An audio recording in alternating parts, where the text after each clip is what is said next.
As a young girl, when I was just 10 years old, I fondly looked forward to summer camp.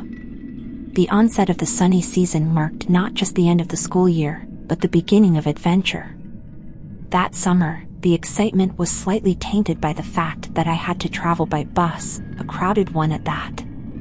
It was an exhausting journey through the scorching heat of India, and I was in the company of my grandfather.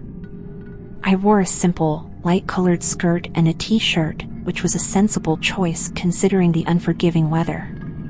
The bus was bustling with passengers and there was barely any room to sit, which meant I had to stand, sandwiched between strangers.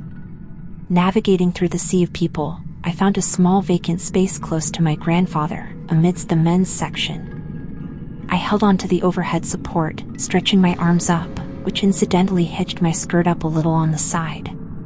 It was barely noticeable, revealing just a small part of my hip, a detail I'd later scrutinize in the washroom. Out of nowhere, I felt a strange, cold touch on my exposed skin. Startled, I immediately tugged my skirt down, attributing the feeling to an errant breeze, a highly unlikely event in the middle of an Indian summer, but the only innocuous explanation my young mind could muster.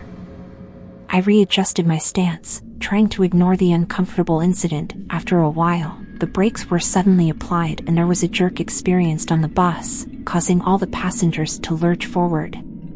Instinctively, my hands flew up for support, my skirt lifting slightly again. I was too preoccupied with maintaining my balance to notice the accidental exposure. The chilling touch reappeared on my hip. This time, curiosity took the best of me and I looked down, only to see an old man's hand lingering on my skin. He was roughly the same age as my grandfather. The moment our eyes met, he quickly withdrew his hand and pretended nothing had happened. A wave of confusion swept over me. I felt a knot in my stomach, a strange sense of discomfort and violation that my young mind couldn't quite comprehend. Even though I was brought up to be reserved, a child who only spoke when spoken to and seldom made any fuss, I knew something was wrong. The shock kept me silent, the incident too disorienting and disturbing for me to react appropriately. Years later, when I looked back at this incident, I understood the gravity of the old man's actions, the shameless breach of my personal space, and the vile intent behind that cold touch. It was not just a haunting memory, but a grim lesson that shed light on the darker aspects of society. It instilled in me the necessity to be more vigilant and assertive, a hard-learned lesson that continues to affect my interactions with the world. The memory of that bus ride casts a sinister shadow over my otherwise cheerful summer camp recollections.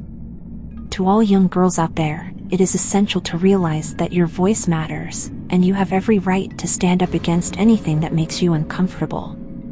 Always trust your instincts, and never hesitate to seek help when in doubt.